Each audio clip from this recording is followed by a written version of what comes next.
Hi everyone, in this video I'm going to share this Google UX book that's been leaked that I usually used for website optimization, but in this case we're going to use it for Etsy shops. So this book is going to be in the description below for free. It's leaked, and let's get started. So basically the first thing is we're going to go over here and I'm going to look at the home and landing page, mainly this part, because it's the most relevant for Etsy shops. If you have a website, honestly, this book is gold. And even though it's been a couple of years, it's still incredibly relevant and it has all the main basics you need to nail down for a successful business to increase your conversion rate. So first thing first is clear CTA above the fold. CTA is a call to action. Basically, we invite the person to do an action. This is incredibly useful because we tell the person exactly what they need to do. So it makes it very clear. So let's go over here on Etsy, and I usually go here and choose top customer reviews to find my shops. And that way I found this one, Catherine Dream. And you can see immediately that it has a slideshow. By the way, Google actually doesn't recommend it, so it's kind of funny. But anyways, has a slideshow. And the reason it doesn't recommend it is because sometimes it's kind of distracting like that.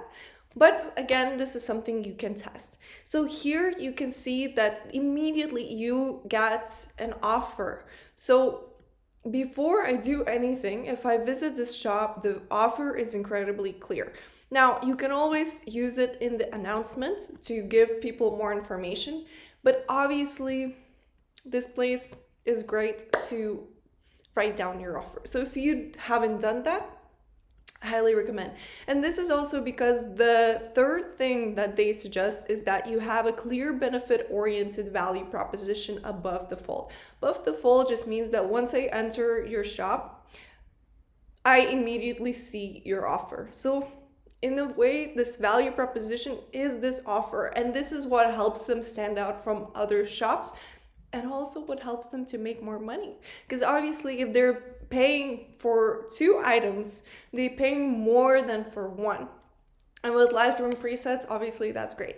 Now, for other shops, for example, this shop, it also has an offer. It's not as visible. Also, these things are kind of hiding the text, and there is quite a bit of text. And what we want is that it's very concise and very clear immediately. So, and readable.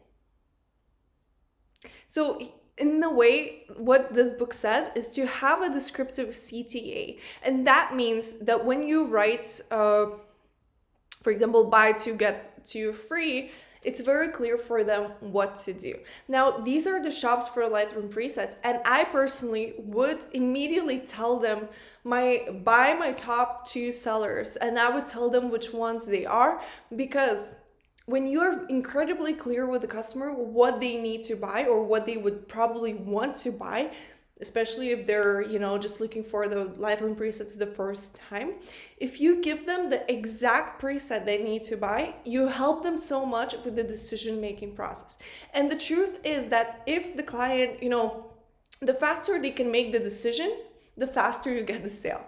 So a lot of times I got this argument from my own clients where they would say, yeah, but I want to let the person choose.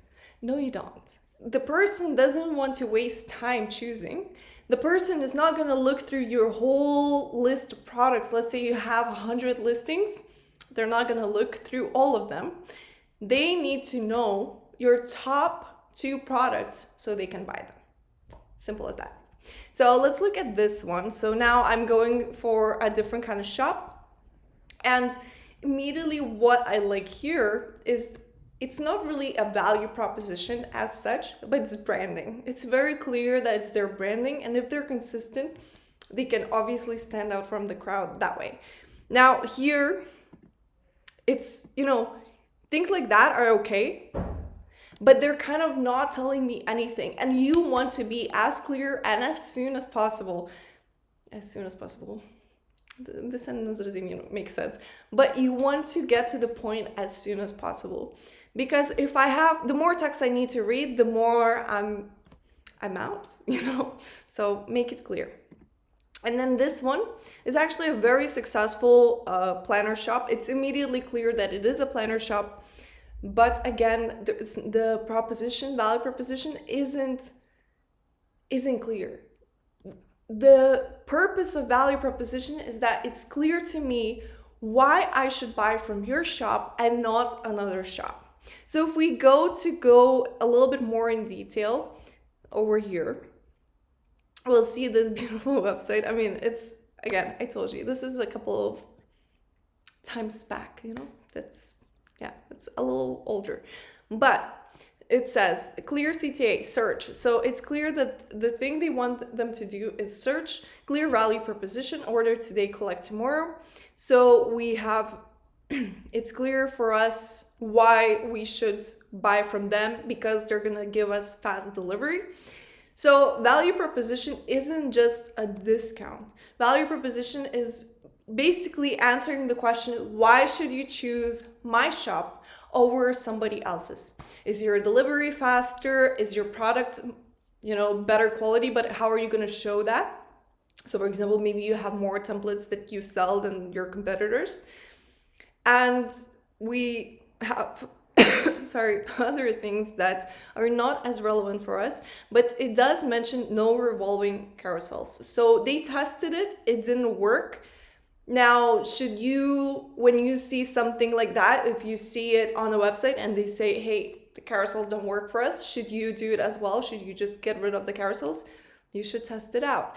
But the thing is, if you don't have enough traffic, the test results aren't as relevant. So instead of doing that, at least test out the things that they offer, So we're gonna go here now.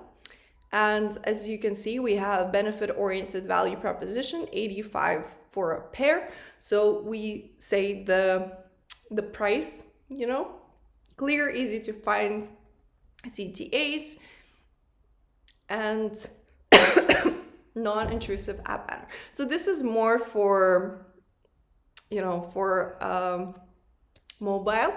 But the thing is that here you actually don't see the button, it's kind of hidden. So I don't know if this is the best example right now. We could do better.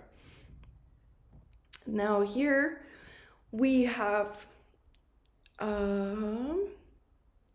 this is not really relevant for us. Okay, here we go. So here they all focus on the search bar, and things like that, which is obviously, it's not something we can change on Etsy, so that's not a thing. But here we go with Sephora. So the thing is that I really like is it says problems to solve, and this is the main thing you should think about when you think about your customer on Etsy. What kinds of problems can you solve for them? And you want to make it clear not only on your banner, but also in your product description. So of course, the product description is not as important as your images, but still important. And because it's not as important as images, because when you go to Etsy, for example, let's click on a random product. Well, great. I clicked on a product that has only one photo. Let's go with this one. And let's find one, all in one. So on Etsy, product description isn't as relevant because people usually look through photos. So because of that, you want to make sure that your photos are telling the story, which you probably know already, right? But in here, this is where you want to show how their problems are going to be solved or what kind of value proposition they get. So for example, for this, they were talking about that you're going to get 1,600 presets. So that's quite a bit, and it's really cheap. And then they just show you the presets you're gonna get. So they're not really solving your problems or showing you how they're gonna solve your problems, which is a way that they could improve. But what they're doing here, and this is the value proposition of theirs, is that they're showing that you're gonna get a lot. So, this is one way to go. And then if we go here and we try a bundle, as you can see, everyone is selling a bundle, of course, and they use it as a featured item. So if I go here, again, same story, you know, they're just showing all the pictures and all the things you're gonna get with this preset. They're not really explaining the benefits. So the way you could improve this is you could put an arrow and say, you know, tan skin or glowy skin, or you could put an arrow and talk about the watercolor. But if you go here, you see that the value proposition is again repeated one more time by talking about how much you're gonna save with this bundle. And honestly, you know, a bundle, if you can do that on your Etsy shop, that's the way to go, because as we all know, the competition on Etsy is fierce, and it's so fierce that, you know, there could be another Etsy shop tomorrow that's just gonna copy all your products. But that being said, the more money you can make, the way to make more money on Etsy is to sell bundles. I hope that this video is useful. There is a lot more from this playbook that I want you to look at, and obviously take it with a grain of salt. It is kind of older, but that being said, you know, the shops that are there, you can always go to the shop that you saw did that UX testing, because if they did that then, they're gonna do it now as well. These are the good examples. So these shops, technically speaking, should have improved, not gone worse. Thank you so much for watching, and I hope this is helpful. If you want me to make more videos like that, just leave a comment below, and see you next time.